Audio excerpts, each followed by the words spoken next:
We've had... we've had some good times, haven't we, old girl? Daleks, Cybermen, the lot. But of course, it would end with the Master. Who else? Don't worry, old girl. The new meal will be along soon, and I'll just be a memory, like everyone else. It's time.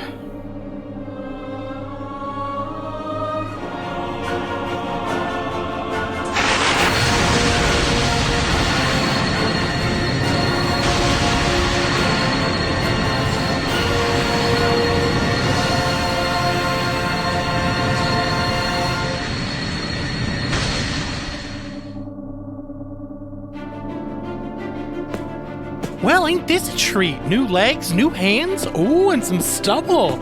And what's this? A new accent? Is that American? Ugh, didn't see that coming.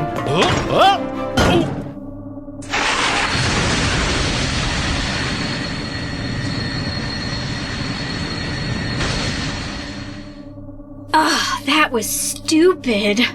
What a waste. Let's not do that again, huh? Oh, finally, Ginger! I love Ginger! Where to then? Onwards, forwards, as always.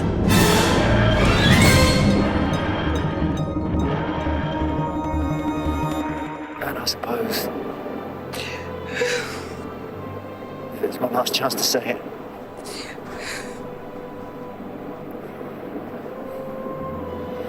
Rose Tyler.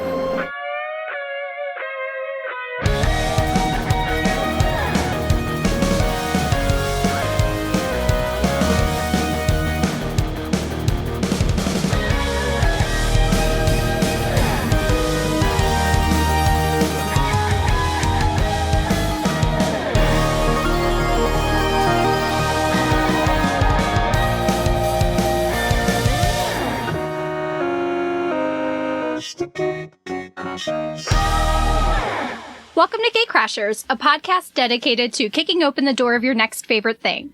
Our mission, our creed, our code is this: to make all nerdy things more approachable and accessible to everyone. We want you to find a universe that you'll fall in love with. Hi, I'm Ashley, and I go by the pronouns she, her. Hi, I'm Ethan, and I use he, him pronouns. And I'm Dan. I also use he, him pronouns. So, what are we talking about today? Doctor Who. Ethan, I know this is very exciting for you because this is like your people's thing. It is. It's our Yes. national heritage. What's the other thing?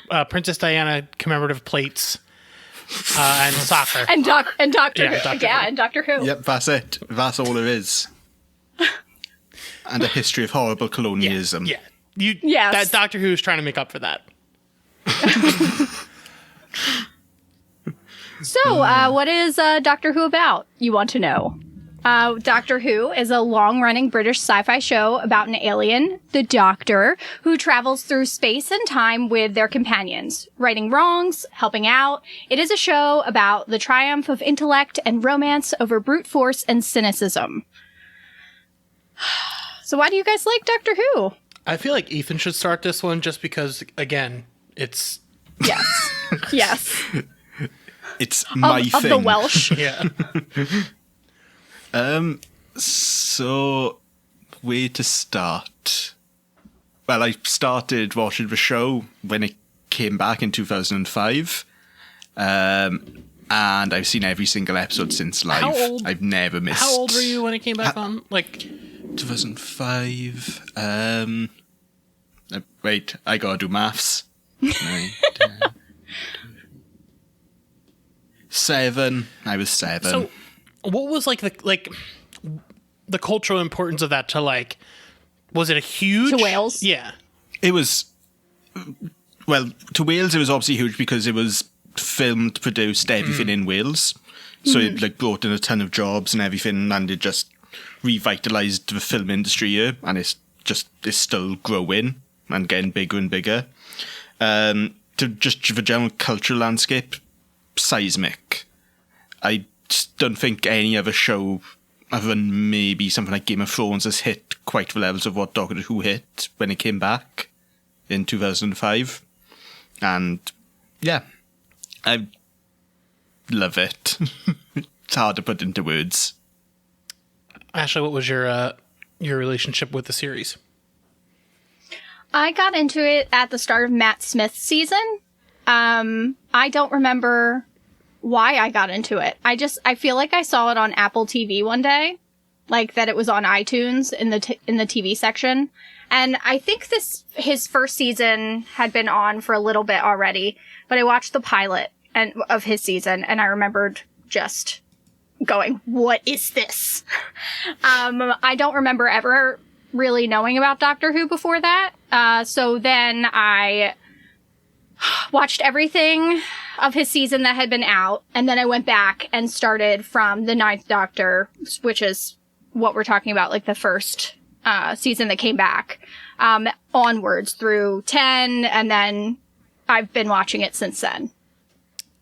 Big fan. Went to Wales to go see the soundstage, so I must have really liked it. So I don't know how to describe this person. My stepmother's stepfather watched it when I was young. He actually watched Star Trek as well, which is probably why I didn't really ever go back to either series until I was older. He was Tom Baker, I think. Like, that was the one that was the Doctor I grew up knowing, and then I realized it was back probably in high school. And then I started watching with Matt Smith.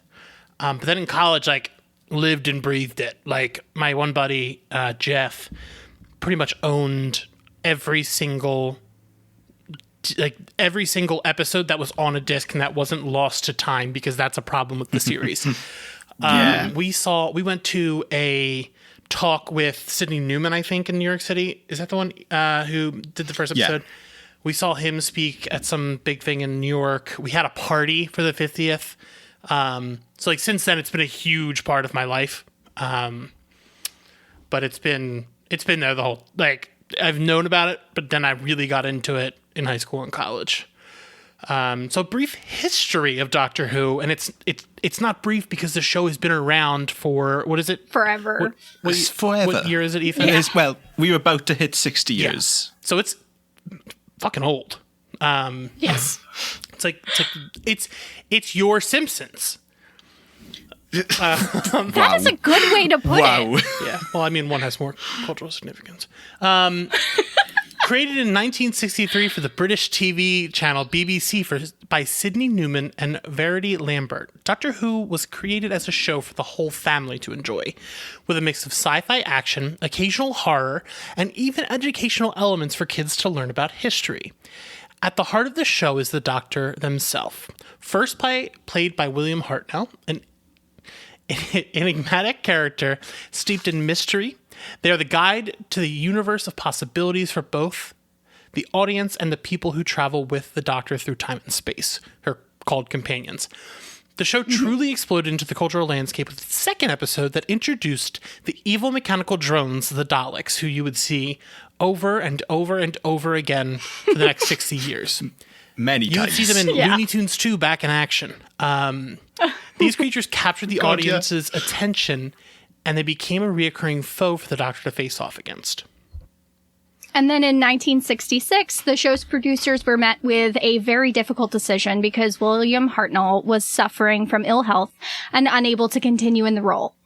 They had to decide whether to end the show or find some way to continue it with a new protagonist. The solution that they found for this was actually pretty ingenious.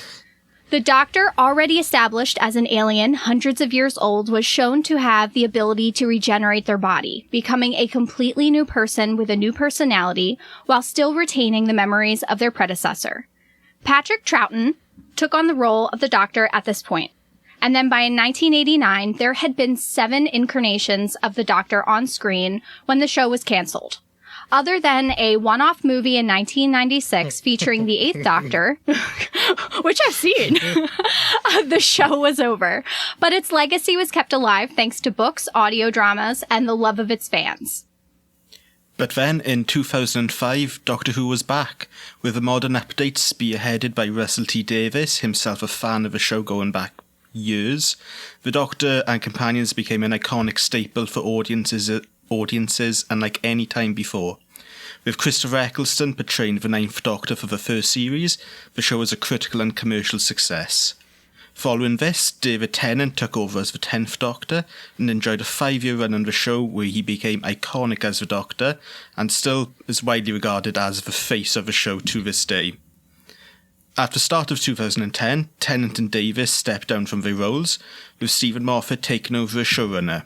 He helped craft the tenures of both the 11th and 12th Doctors, played by Matt Smith and Peter Capaldi respectively, before leaving the role in 2017 along with Capaldi's 12th Doctor.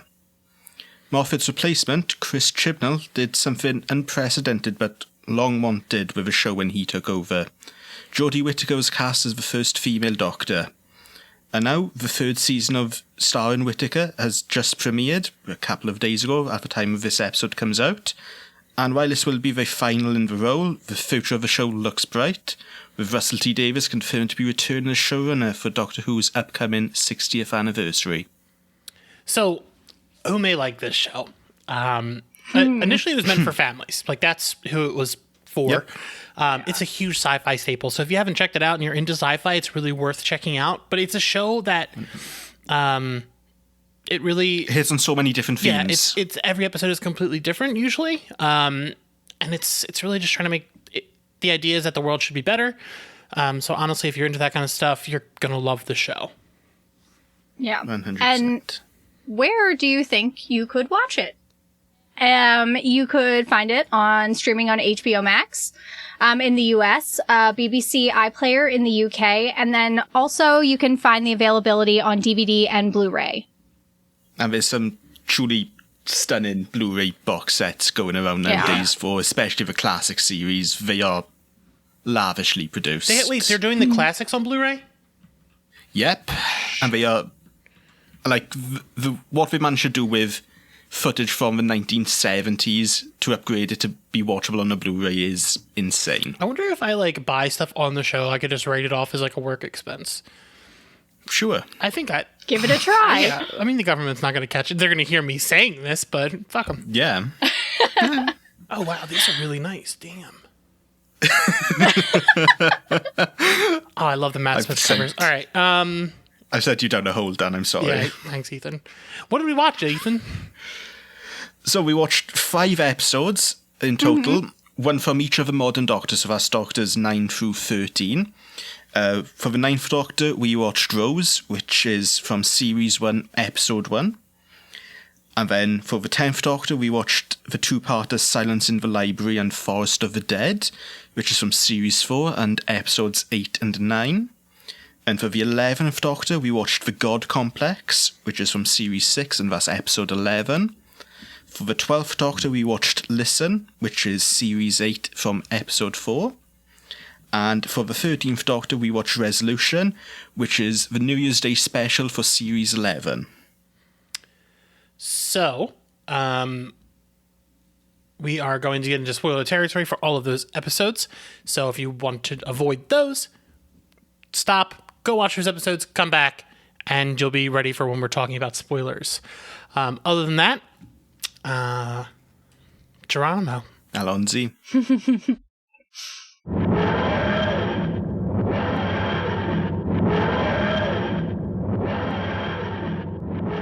All right, that was the whole first part of the episode was scripted, but now I just want to get fucking unhinged. Yep. Do we want to go doctor by doctor? Do we want to go episode how do we want to do it? Should we do it doctor by doctor just to keep I some think that's the sort of easiest. structure? Yeah. Rose, the best episode we fucking watched. It's such a good episode. Yeah. It is. It really it's is. a perfect episode. It's so it was good. unbelievable. I haven't seen it in years. Yeah, that's what I thought too when I went back and rewatched it. I was like, oh, I haven't watched Christopher Eccleston seasons in so long. And then just sitting down and seeing it, I'm like, oh, I forgot what a great doctor he is. Yeah. He's incredible. Just Yeah. from that first moment when you see him, he just says one word, Yep. run, and you're in. You want to watch the show for the rest of your life. God, when I was watching, I messaged you, Ethan, because that moment, I was like, damn, he is the fucking man. Like that. The whole first episode is like a perfect Doctor Who episode. It is. Yep. It actually reminded me a lot of Matt Smith's first episode. Also, like I felt like there were parallels between the two of them, and obviously we're not talking about that specific episode with Matt Smith, but the way that it was just constructed, they felt very similar in their introduction styles. So I've got a bit of background information on that. So obviously it was not just a new Doctor starting, but a new show and it was starting as well. Mm-hmm. And so like the production teams wanted to have it essentially be a fresh start of a show each time. Because if you watch, say, you take the 10th Doctor's first episode, that like continues the story, the characters, and everything from it picks right Chris up. Eccleston's run. It picks right up. While if you go from David Tennant into Matt Smith, it's a complete clean break. New characters, new everything. So Rose and what's her name? The 11th Hour, work as pilots. They're both pilots for the show. Isn't the first episode of Tenet a special? Yes, for Christmas, for first Christmas special of the He show. spends most of the episode in bed, doesn't he? He does, yeah. and in a nightgown and pajamas. I Yeah. remember that one not being as strong, but I remember him quoting, I think, Lion King in the episode. He quotes Lion King and he mentions Hitchhiker's Guide as well, I Mm-hmm. believe. Yep. But like Rose, and it was and it's not like they came back on like the Antons are like one of the iconic villains, but they're not the Daleks. No, they'd been in 2 stories beforehand, not Just counting 2 stories before that. books and all that. Yeah. And both of those were during the 3rd Doctor's year, so they weren't even recurring across multiple Doctors. They were 2 episodes during the 3rd Doctor, and that was it. This episode also does something that I think Doctor Who does really well, which is utilize things that people are normally just like find slightly creepy, like the mannequins coming after them. I don't know. Like, I always feel like Doctor Who does such a good job of like looking at those things in your everyday life and like finding the horror or the terror in them. Yeah. Oh, yeah, we'll get into a bit more The statues, of that in a bit. Yeah, but yes. yeah. I don't know if I wish there was more Eccleston, because like I feel like those, what are they, 9 episodes? Or is it He went out on top. Yeah. 13 episodes. everyone? It's a perfect season of TV. It's so good. Yep. Like the Doctor dances. It's an incredible episode. Yes. The Doctor dances, and what's the first part called? The Empty Child. That's Moffat, isn't it? Yeah, it's Moffat's first. It's his first writing on Doctor Who for the show. Listen, I know people give specific. Moffat shit, but like Moffat I don't did the best episodes of Doctor Who. Modern Yeah. Doctor Who. Yes. Like he did Blink, he did these 2. He's done They're Girl with the iconic Fireplace. episodes. The season 5 finale. There's so many good stuff there from Moffat. what's the season 5 finale? The Pandorica opens. Oh, that's a good one too. God. If you search season 5 finale, it's Game of Thrones. Just a heads up. I forgot to write in Doctor Who, and I was like, "What was this?" And then it's just Game of Thrones. Yes, when when Daenerys Targaryen showed up in Doctor Who. Yeah, but the introduction of Rose is really like Yeah. she's You instantly know everything you need to know about her. and she lives kind of a mundane life, and like she's like looking for more. And then the man from the stars appears out of nowhere and shows her what her life could be. What does he say to her in the elevator? Like they get in the elevator, and he's like, "What do you think that was?" And she like gives him man. Oh, college students. Yeah. It's I really do love Eccleston, because he's like, I guess he's more played down than the other current, like the Doctors. Yeah.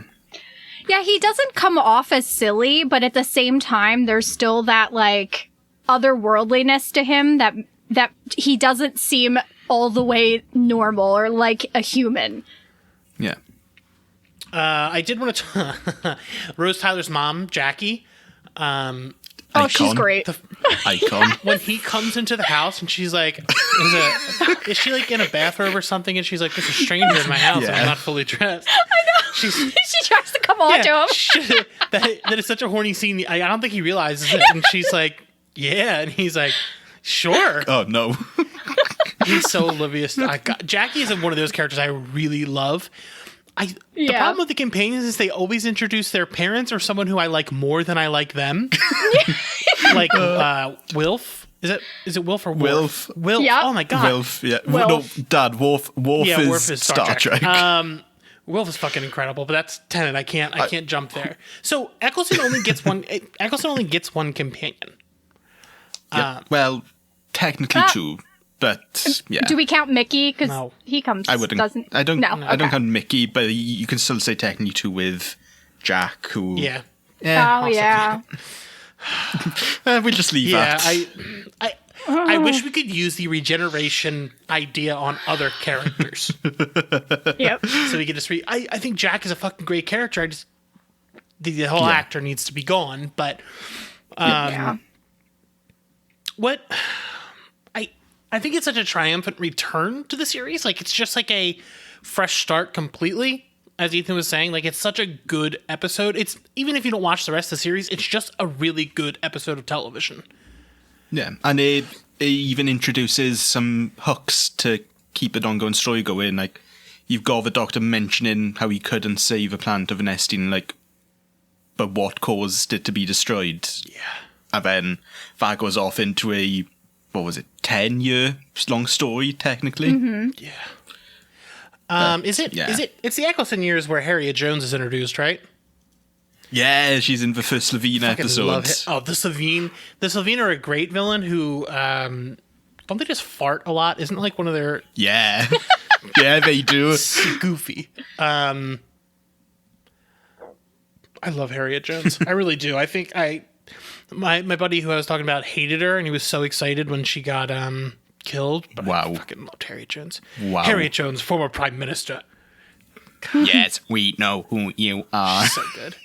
Are there like what are some of the standouts from the Eccleston years for both of you? Well, Dalek, for starters. Yeah. Just that was the other episode we were considering watching for Yeah. Eccleston. And why is because it's a perfect reintroduction to one of the most iconic villains in screen history. Not even Doctor Yeah. Who. General history. They I mean we're talking about spoilers, so if you're listening, I'm sorry, but Yeah. like the Time War just happened before this. Like it just ended. Yeah. Yeah, like you get that part in Rose where he looks at them and is like, not too bad. Years, bit long. It's, He's just regenerated. yeah, so the reintroduction of the Daleks to someone who just got out of a war with them is like rough. Yeah. Yeah. And you see it in that episode. Yeah. The first time he sees it, he loses it. That's the episode where the Dalek is like chained down in that room, right? So I Yeah. know there's a similar thing in the Capaldi years where like they go inside the is. Dalek or whatever. Yes. Sorry, I'm just looking at pictures of Harriet Jones on Google. Dan, is that a new kink you found? I actually think like the high point for me was during his seasons was actually one you had mentioned, Dan, which was the empty child. That episode scared me so bad. I mean, you guys know me. I don't like scary things at all. So at this point, I had only watched into some of Matt Smith's episodes. So I went back and started watching Christopher Eccleston's. And this was the first episode that genuinely scared me. Just that child with the gas mask was like terrifying. My mummy. My mommy. Oh my god, I heard that in my like dreams. I was really scared of it. And I was like, what is this show that can be fantasy and sci-fi but also like scare me this bad? That is a great episode. Because it's set during Yeah. the London bombings, World- isn't it? Blitz. Yeah, The it's like Blitz, World yeah. War II. It's like a very heavy time to set. It's like it's not the Blitzkriegs, is it? Just the Blitz. Yeah. Yeah. Like it's London Blitz. a rough time to be a. It is rough. Um. And then how it ends. Everybody lives. Yeah. Just Yeah. this once. Yeah. Everybody lives. It is that whole thing isn't like that. That everybody lives is such a beautiful moment. Like it's Yeah. I really love those 2 episodes are probably my favorite Doctor episodes. Yeah. Just because they're like a perfect encapsulation of what Doctor Who is. Also, Yep. a lot of horror vibes in Doctor Who that I didn't really realize until I rewatched it this week. It's a reason why you became famous for the saying, watching from behind the sofa. Yeah. I don't think I've ever heard that one, Ethan. No? I have actually. Yeah, I've heard that it's described as that. It might be like a UK thing, but yeah, it was very often, especially during the classic era, it was called a show you'd watch from behind your sofa, or like through your through I think I closed may have hands. read that in an interview with one of the actors, though. Yeah. Pretty much how I watch anything that's scary. Like, yeah, so that was a great one. And it has optimism at the end, which you wouldn't really like think about such a heavy episode, but I think that's a great one. Do we want to regenerate into Tenet? Do we want to go to 10? Yeah. To be honest with you, I watched these episodes and I love River Song. I think she's great. Yeah. These episodes there was too much. It's too much jammed into one single episode. There's like 9 different storylines, and I was like, Jesus Christ, just slow down. Yeah. Like, I think it did a really good job with River, but I didn't need the other 8 stories other than the Vashnarada. Not Vashnarada? I think that actually encapsulates some of David Tennant's series. Like, I didn't always think he got the best writing, which made me upset because he was my favorite Doctor. And I'm not saying that for every episode, but quite a few of the episodes, I'm like, I wish they didn't jam as much in there. Yeah. That's It seems like a problem that Doctor has sometimes, that it's like overstuffed. Yeah. It's these are great episodes. I really like these episodes, but like there's a lot going on. Yeah, they're not episodes that I would say you could start with these ones. Like, you would be so confused. Yeah. Not a good starter episode. Yeah. Ethan, what are your feelings about River Song? River Song's fucking great. I love her. Just focusing on her in these 2 episodes, so good. So much mystery going on with her. Who the fuck is she? I don't know. I want to find out, though. At that point, was Moffat planned to take over as showrunner? So I was just checking that earlier. He was announced as showrunner 2 days before this episode broadcast. Okay, so it was like he knew. Yeah, Okay. he knew by this point. Yeah. Okay, because like, I was watching, I was like, what if they just never followed up on this? Like, what if he like it was just like this character who might marry the Doctor, knows his name, like all this like cool mysterious stuff, has his book of his life, just never came back. Like, what if Another interesting bit of trivia I found out about all this when I was reading up earlier. They originally looked at casting Kate Winslet in the role. Really? Yeah, so her first acting role was on a Russell T Davies show back in the early 90s. Wow. So they went way back. Huh. I'm not going to complain, though, because Alex Kinston is incredible as River Song. Yes. Yeah. I used to love her on ER. the only other show I know her from is Arrow. Oh, yeah, She's also on Discovery of Witches now. What the hell's that? It's a book series that's on a TV show now. Discovery of... There's multiple seasons of this show? What is this? Yeah. I love the book series. It's a great book series. Anybody who wants to read. They broadcast it as Twilight for adults, but it's really not. It's better. Twilight for adults. Yeah, that's what... For adults. Well, it's got witches and vampires What the hell and is stuff. Sky? It's on a Sky original? Well, Sky's in the UK. Yeah, that's like the UK HBO. Got it. Yeah, like here I watch it on AMC or Sundance. Like, they broadcast it on both of those. Yeah. Yeah, but she's on that now. But anyway, back to Yeah, Doctor back Who. to Doctor Who. I do want to point out one specific moment where just Tennant kills it in this episode. When she actually tells him his name, he doesn't say a word. It's just all in his eyes. Yeah. And it goes on for like 20 seconds without him saying a single word. There's just everything. You can see it all going through his head. And God, Tennant was great. Yeah, kudos to David Tennant, because he is absolutely a wonderful actor. So good. He makes so much with the material. Yeah. He really does. Like him, when she's about to die and he's watching, like handcuffed to the thing, like watching his face as he sees that is rough. Yep. He got the most emotionally charged stuff in that show. Yeah. Yeah. Like, just like thinking like Rose when she first left. Rose Tyler, Yeah.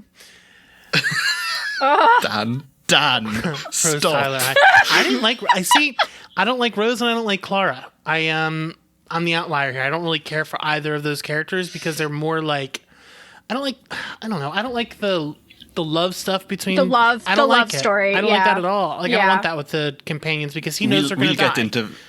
We'll get into that with Clara and the love stuff because I disagree on the love stuff with that, but we'll get into that later. Yeah, but yeah, I didn't care for Rose all too much, so it didn't really hurt me. So I love bringing it up when people are upset about it. Like Rose Tyler, I. It's a great episode, and I love the hands on the wall moment. But okay, then, Dad, I can hurt you. What about when Donna leaves? oh yeah, yeah, I want her that, and especially like when he goes back. Oh, I think does he go to her wedding day? And Yeah, that's when he's when Will regenerating. sees him, oh. that hurt even more Yeah. because like he knows, but he can never tell her because she's like locked away from him. Isn't there rumors she's coming back though? Like, I feel like that's always a rumor though.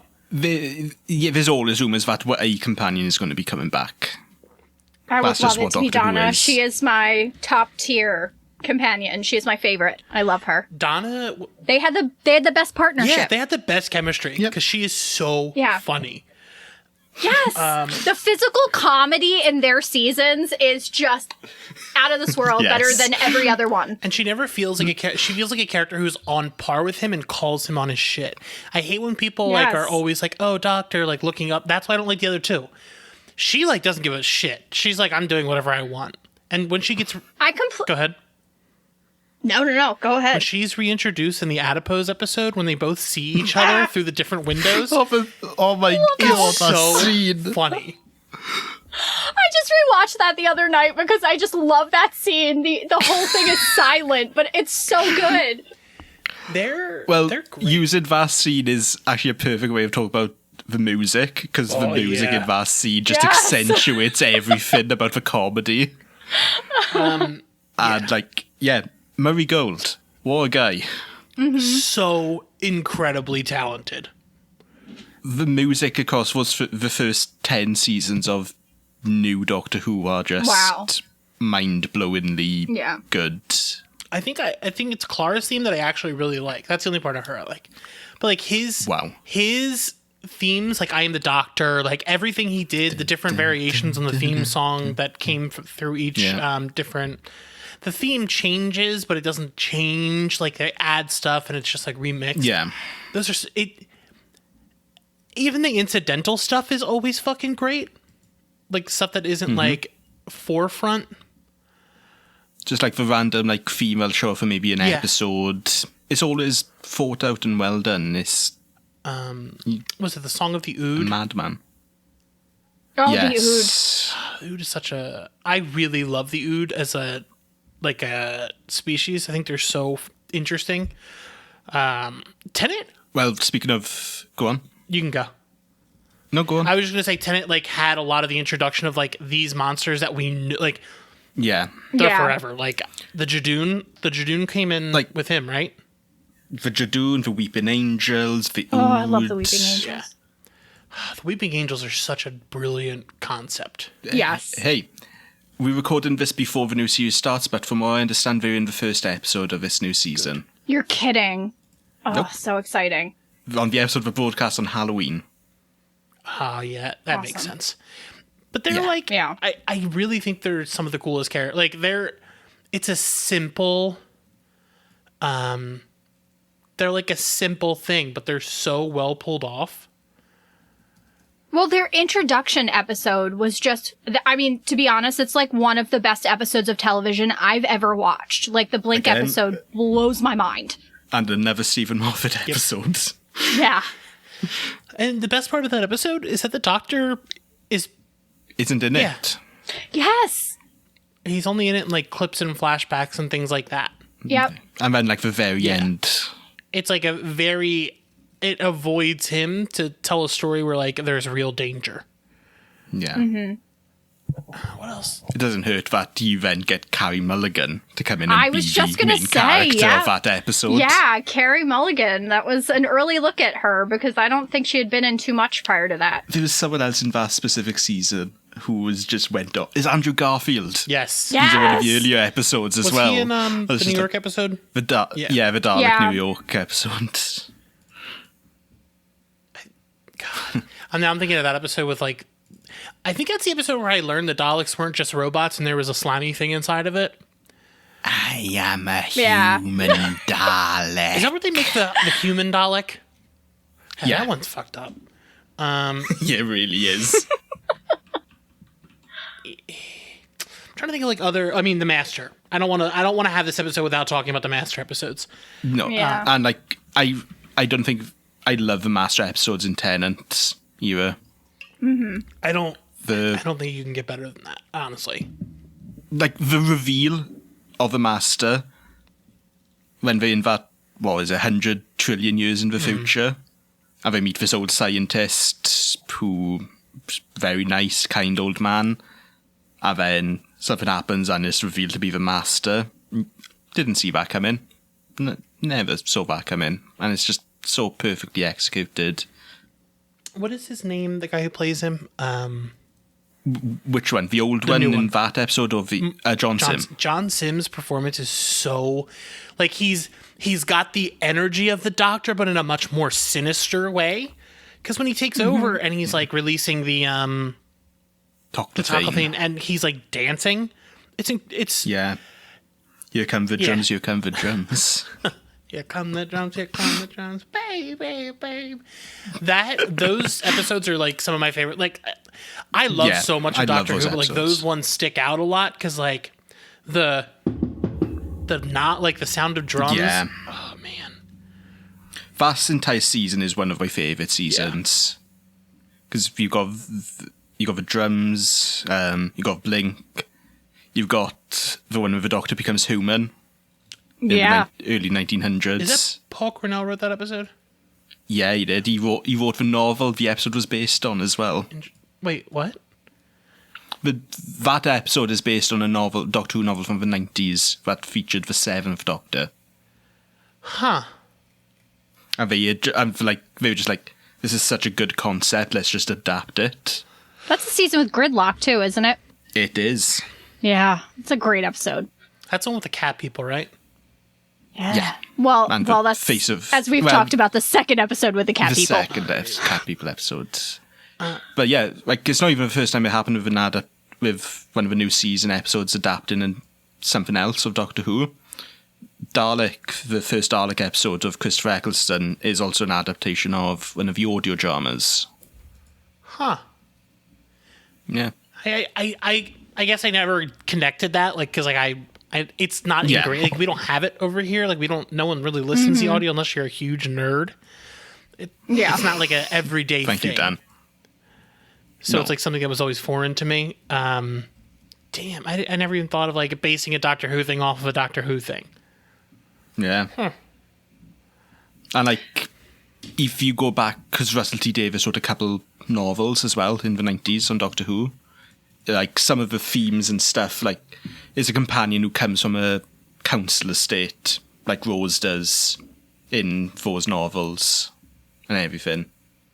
Brought themes and like general like ideas forward into Doctor Who. You want to talk about not wanting to go? No, I don't want to. It sounds like you want to. Vale. David Tennant ends on a couple of specials. Yeah, well, a few specials actually. Yeah, it was Waters of Mars. Then, is the next Doctor, Planet of the Dead, Waters of Mars, and then The End of Yeah, Time. so two good ones. I don't know how many times I've tried to watch the sand and the water ones. Like I've watched them, but it's. I love the Waters one. Waters one is great. Yeah, the I Waters hated that one is very good. I think maybe it's Time the Lord sand one I Victoria. really Oh, really? didn't like. Maybe it's the sand one I'm getting it confused. Is the sand one with the spider? Yeah. Yeah. Okay, it's the sand one I really don't like. The Waters one is when he goes all Time Lord victorious at the end and decides to Yes. abandon the general laws of time. Yeah. But his final episode is incredible. Another master Yeah. episode as well. And Yeah. his companion in the episode is Yes. Wilf. That's why I wanted to talk about it, because Wilf tracks him down, doesn't he? Yeah, he's arranged a bunch of old people to like help him in tracking the Doctor down. Yeah. Wilf found the Doctor.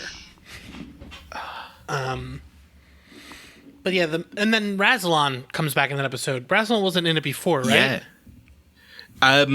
Only mentioned in the classic series with one brief appearance. Yeah. So he's the president of Gallifrey, right? He is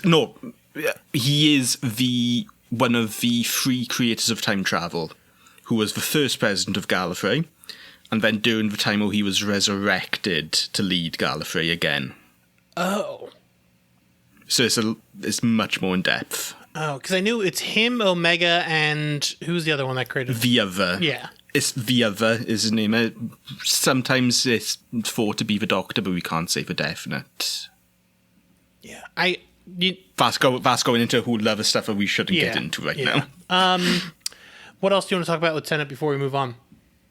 Kylie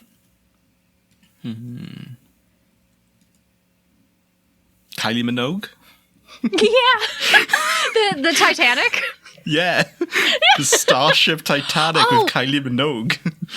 How about that a future Doctor is in the Fires of Pompeii episode?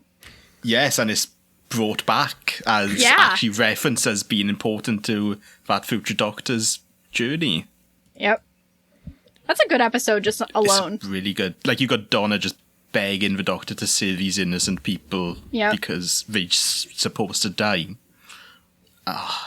So good. I also really like the Agatha Christie episode. I thought that was such a unique take on that. I really wasn't expecting it to go that way, and I really enjoyed it. Oh, that episode's... Is that the episode where the Doctor gets poisoned? I think so. I think it's like a murder mystery party. Yeah, this just It's such really... a little episode. I just love. Oh, the bees. Yeah, it's called The Unicorn and the Wasp. Wasps, sorry. The bees are disappearing. Yeah. Mm-hmm. But yeah, I think he also had Bad Wolf and all that kind of stuff. Like he probably has the most cohesive long form stories. Like the ones that probably the most successful, in my opinion. This is what Russell T Davies was good at, for really. Yeah. Like, each writer brought their own strengths, and Russell T Davies is good at doing a long form story arc that you reference throughout and then pays off then at the end.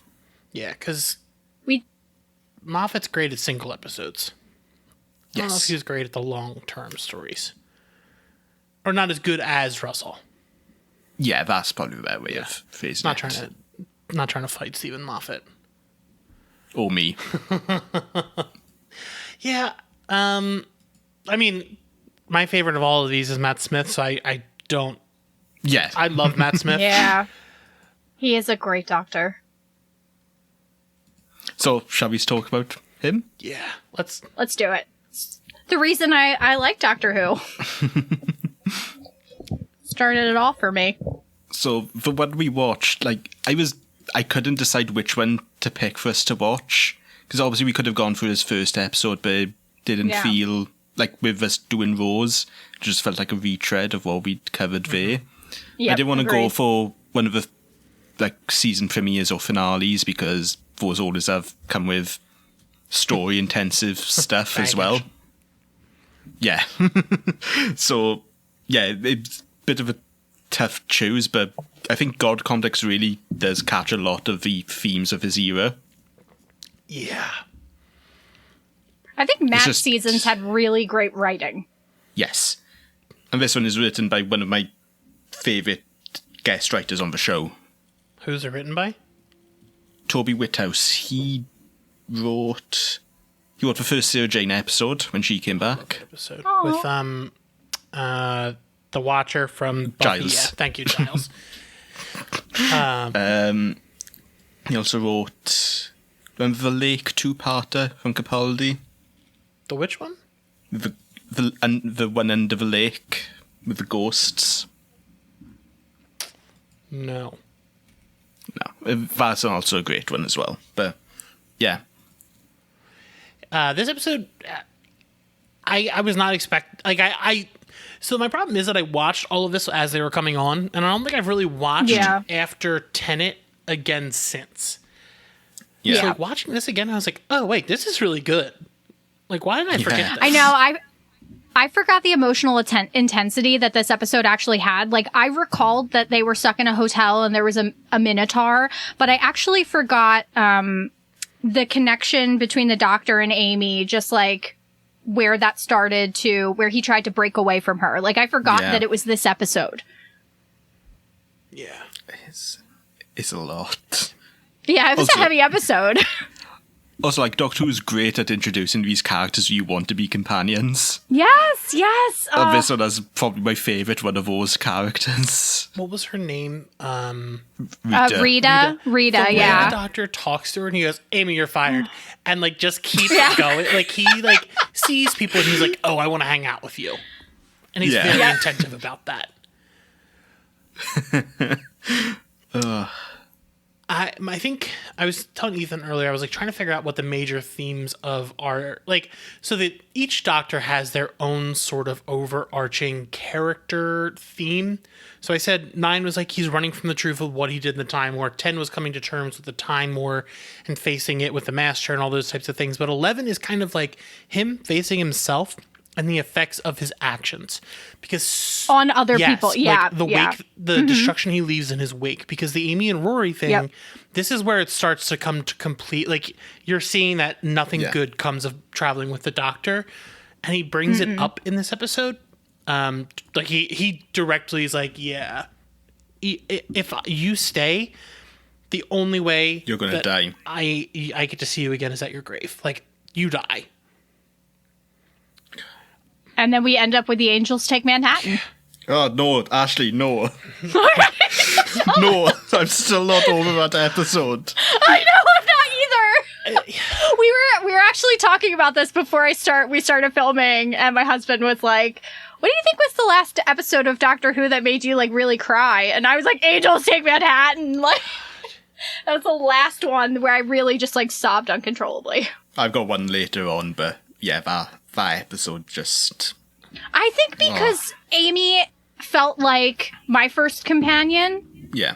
I was so attached to her and Rory. I don't know. Like, it just hit me so hard. And Amy has a lot of the, it's not even like, it's not like it is with the other characters where it's like, oh, I love the Doctor. It's kind of just like she wants to fuck the Doctor. Like she has a husband. But then still go on adventures. Yeah. And Rory's just like, okay. Like, he just kind of like, is like, just sad about it. But like, I really, really like Rory as a character. I fucking love So Rory. do I. Yes, Rory's Arthur the Darvill best. is great in this role. Absolutely wonderful. I also love what it does with him and what this episode specifically does with him, in that he's not afraid. Yes. He doesn't have anything to fear because of his 2,000 years waiting. Yep. He says something. It's him and the Doctor, and they're looking at the pictures of all the people who've died in this place. And he's like looking at these pictures, and he's talking about how one of the people who died got over a stammer. Like he was in speech therapy and he was working through it and he got over it. And it was like, he says that sometimes I forget that not all triumphs are saving the universe. And he's like talking about how like that meant a lot to that person, and it doesn't always have to be this world ending thing. And I think that's a super important theme in Doctor Who. Like, not sometimes it's these really brief character things, and I'll talk about this in the 13 part because I think that episode does it extremely well. Yeah. But it says Rory is kind of like, I don't know, sometimes it's okay to be simple. And that was a lot. And I love the way the Doctor treats Rory. Like, at the end of the episode, he gives them a house and a car, and Rory's like, how did you know this is my favorite car? And the Doctor's like, oh, one time you showed me a picture, you're like, oh, this is my favorite car. And the Doctor, like, mocks him. car. Rory's like, I don't fucking care, I got a car.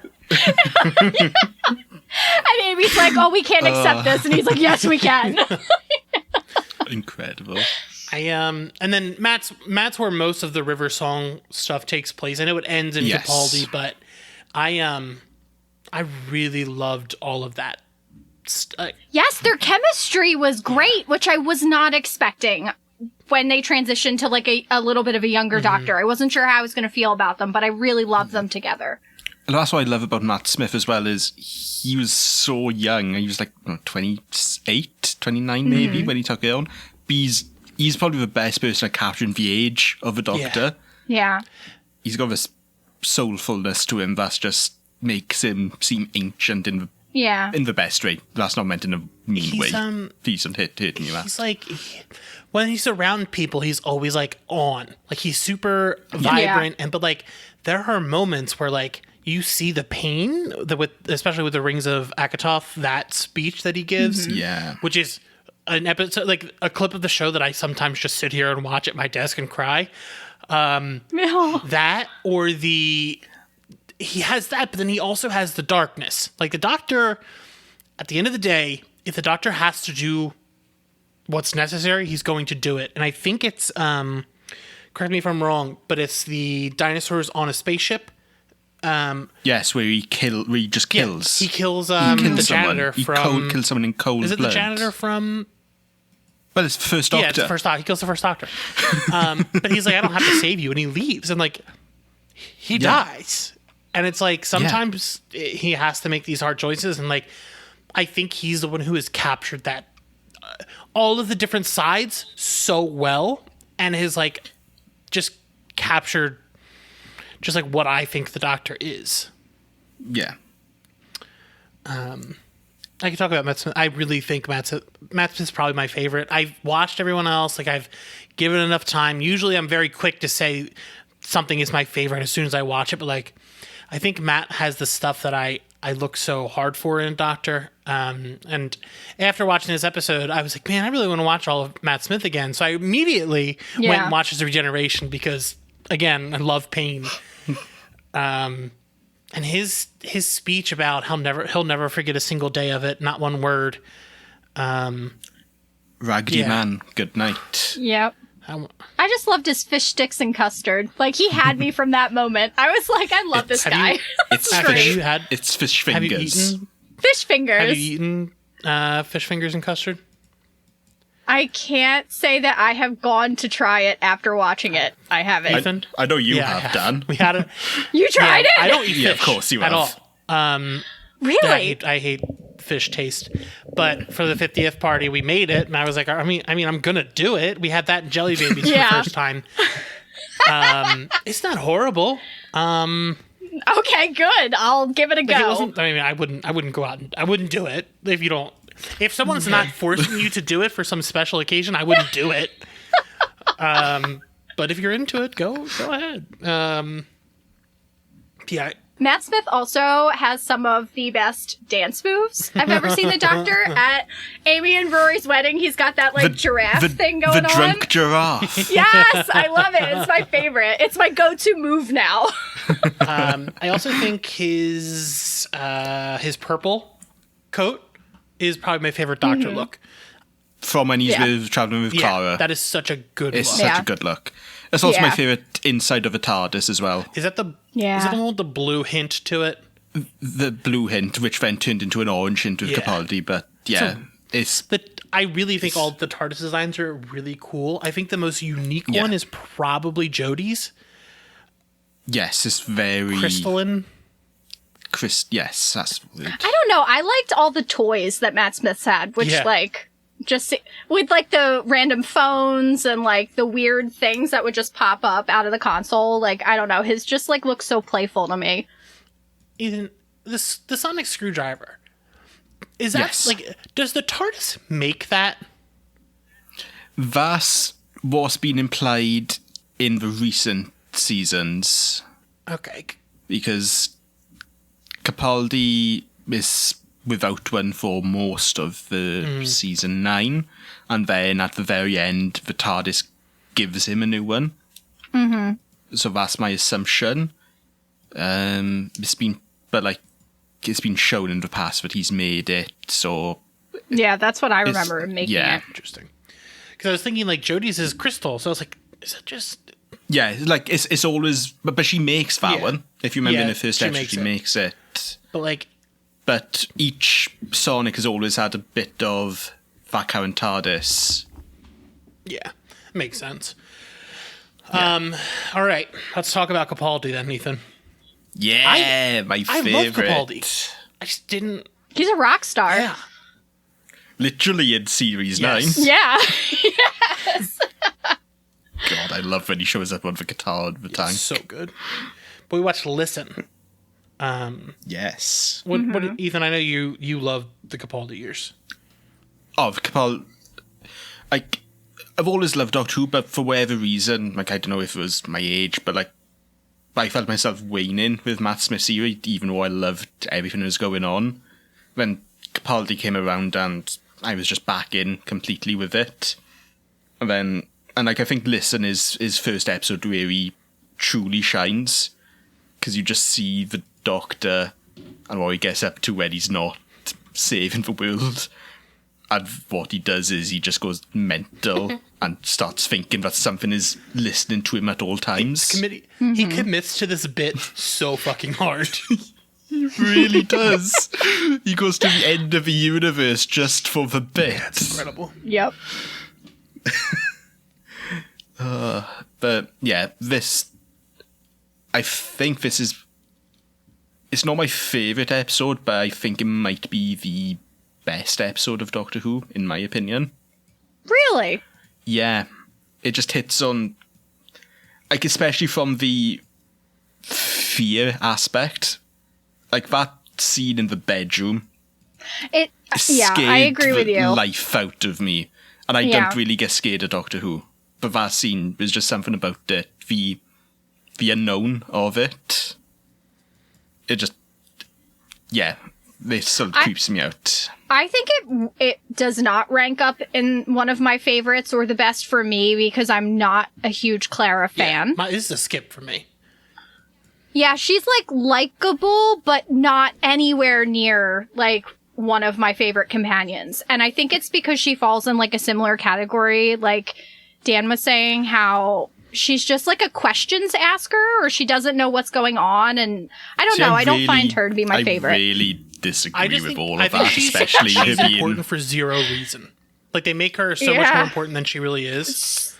I agree. They really beefed I her get up. for when she was with Matt Smith, but when she's with Capaldi, she's essentially a different character. And she, multiple episodes, she takes charge and her entire arc is her trying to become the Doctor and in the end realizing just how dangerous that is. Yeah. Like, she actively is pretending to be the Doctor in multiple episodes when she's traveling with Capaldi. Yeah. And Capaldi's just always there, just like, this is not going to go well. And then it doesn't, because she dies. Yeah. Yes, there's some other stuff with a sort of resurrection, but she dies. Yeah.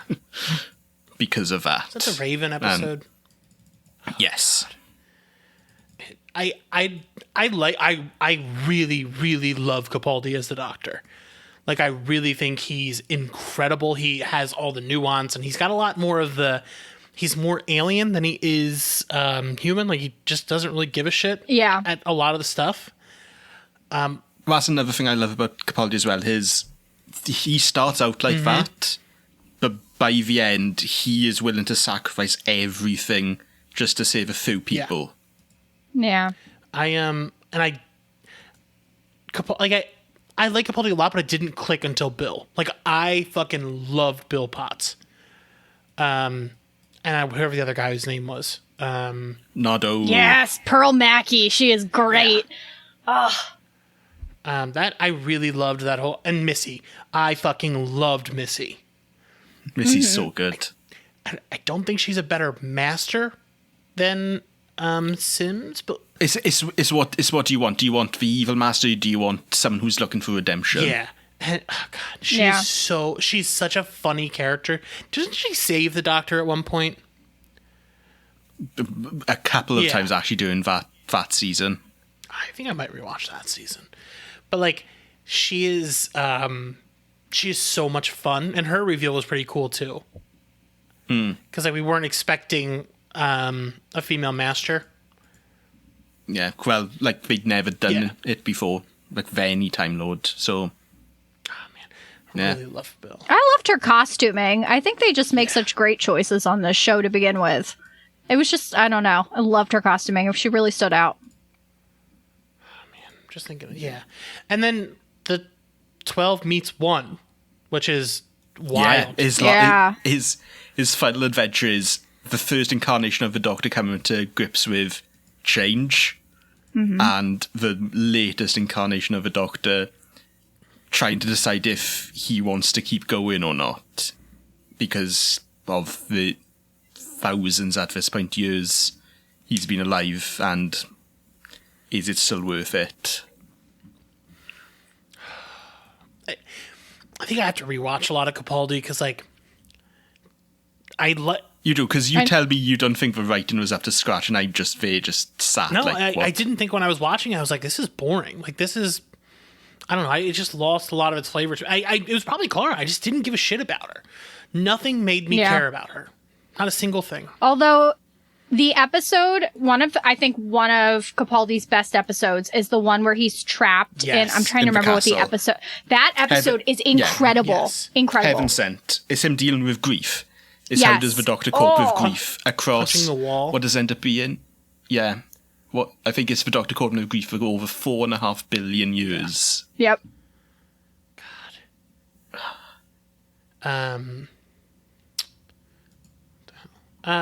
So let's talk about Jodie. Yes. I'm First female Doctor. really sad that she's leaving. I know. She's so good in the role. Yeah,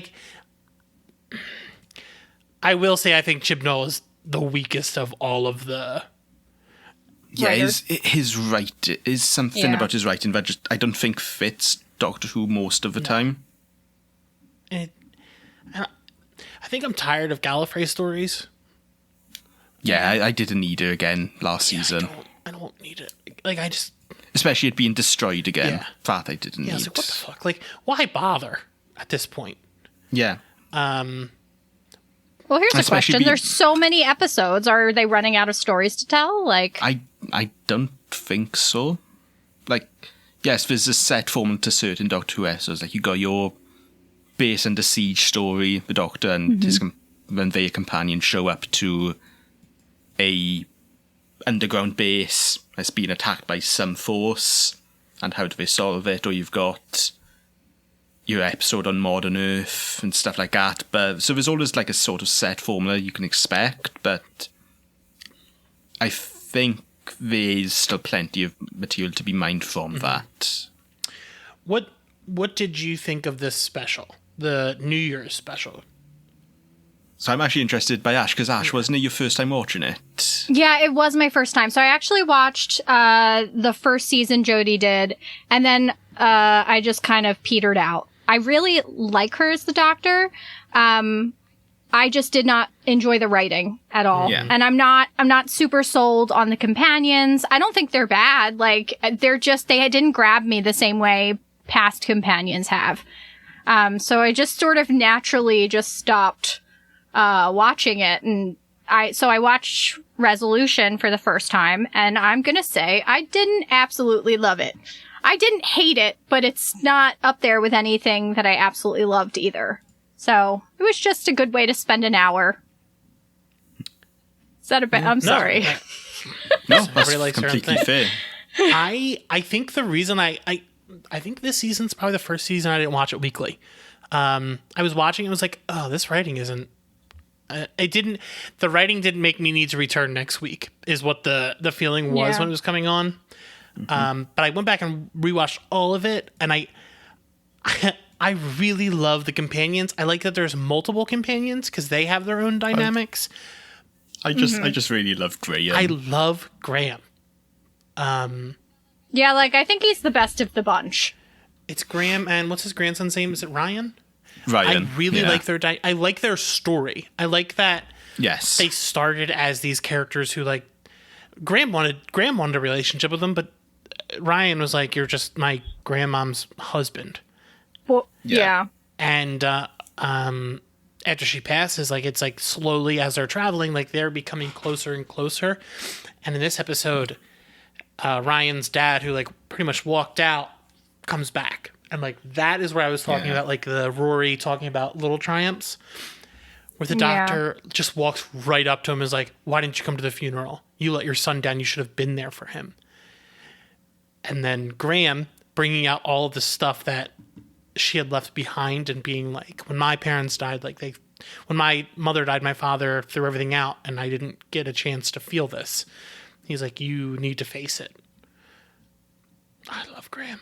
Yeah. I think this episode has so many emotional ties to the characters that maybe that's why I didn't connect with it as immediately. I mean, I think if you had watched the season through and they were in the forefront of your mind, like, it would have been a more impactful episode. Because I was jumping in, I was just kind of like, I actually really liked where it started out, like that beginning where there was like a battle and they were severing this alien and bringing them to different corners. I was like, oh, this episode's going to be right up my alley. Like, this looks great. And then it just kind of like dove out into the emotional waters. I was like, okay. And then Graham and Ryan left at the end of last season, right, Ethan? Yeah, the special, the New Year's Day special from earlier this year, actually, which feels odd saying. Oh, shit, that was it. Does Yasmin stay on? Yeah, Yaz is still around for this season. Okay. I just wish it wasn't ending before we got Jodie, like, written well. Yeah. Yeah. Like, none of the episodes, like, We could have had- I like her a lot. That's the problem. Yeah. I just hope that she shows up for the 60th so we get written by Russell T. Davis. Oh, yeah. Yeah. God, did Russell... Who wrote the 50th? Was it just Moffat? It was Moffat. It was just Moffat. Yeah, I wonder what they're going to do for the 60th. I don't know if they're... You think they're going to go as hard? The 50th was such a special occasion, like more so than I think any other anniversary Doctor Who's ever had, because it was the show at, I don't want to say its height, because that's saying that it's not at a height anymore, but it was something like, it was the first time they could probably celebrate what the show had become since it returned. So it felt like we needed to go all out. So the 60th, I can see like it being another multiple Doctors are in it.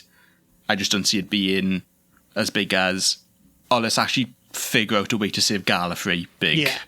Yeah, I hope the story's better. Like, I love the 50th, but like, I wish the story was like more just them. I think even Stephen Moffat will be the first to say the story isn't the selling point of that episode. Yeah.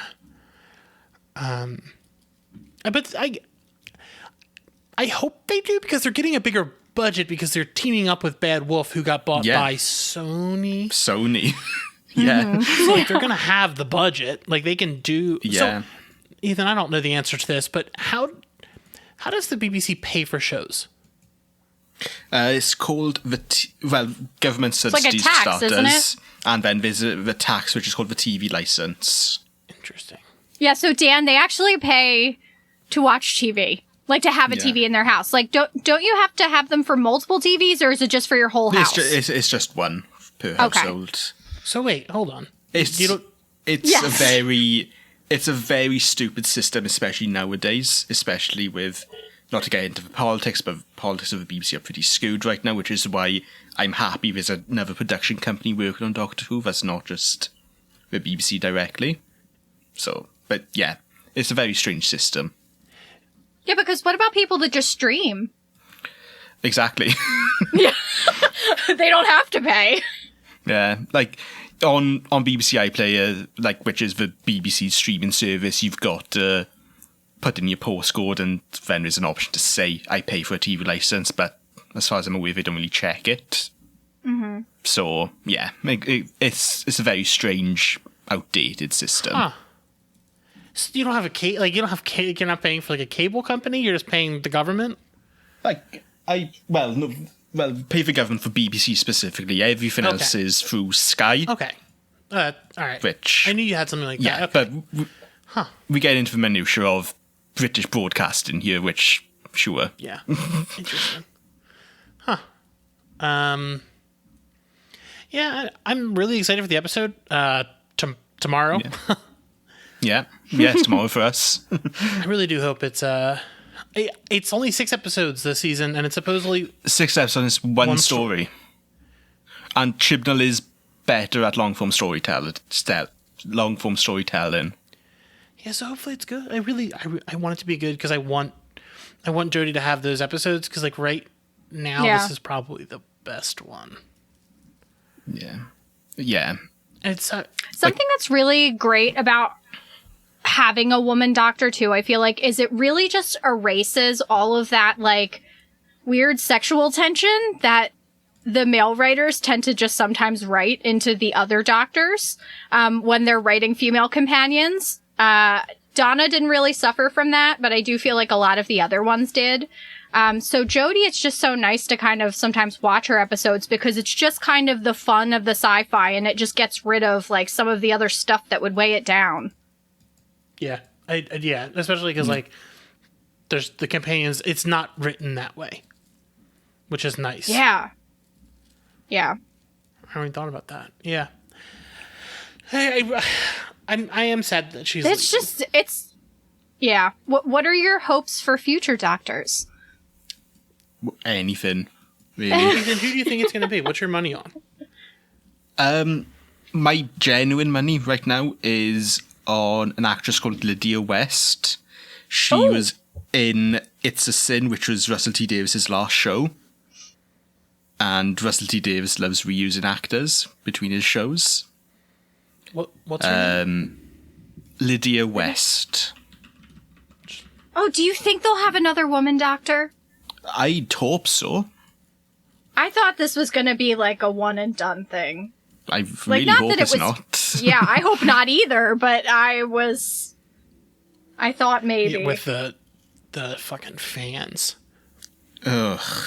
Yeah, disgusting. it's... Oh, I've seen her in something. She in Dracula? She might have been. I can't remember. Wasn't that Moffat? No, was it? Yeah, it was Moffat and Gatiss. I'll look it up. Yeah, but I don't know. I'm just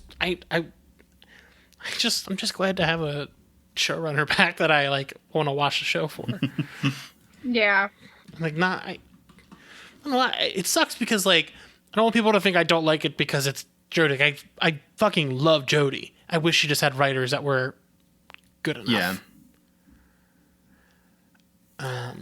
Yeah, she was in Dracula. That's probably it, Ashley. Did you watch that? Yeah.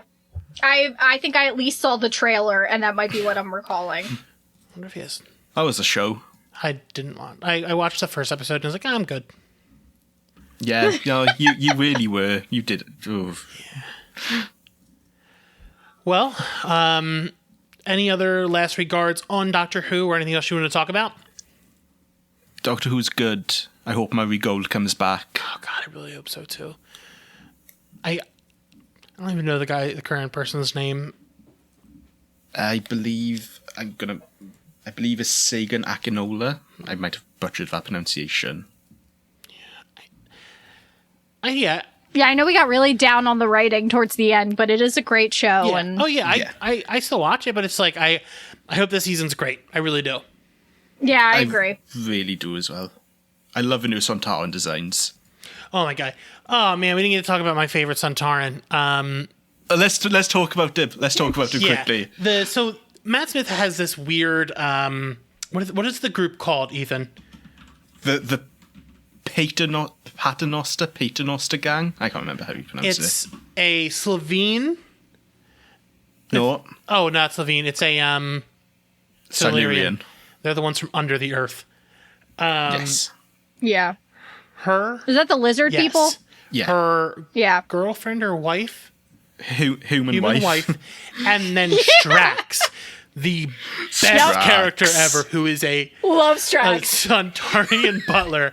Don't we, in one of the episodes, don't we meet him after he's been in like a bar fight or something? Like he's been, Yeah, like it's one of the Matt Smith episodes where he's currently in the middle of a brawl that he organises just to have a fight. it's Fight Club.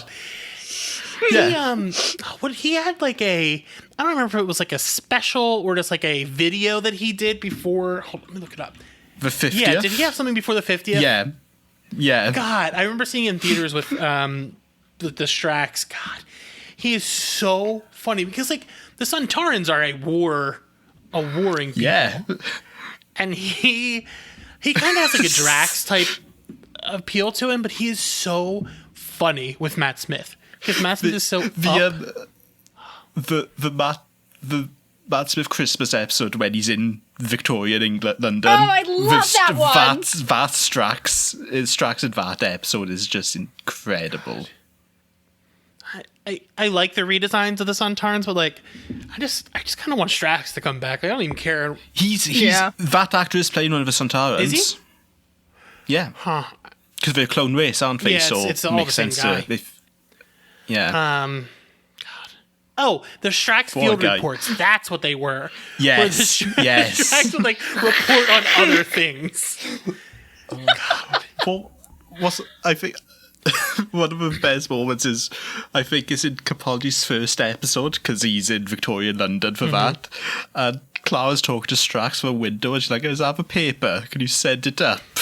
And then he just lobs the newspaper at her, and it just knocks her right in the face. God, I love Strax so much.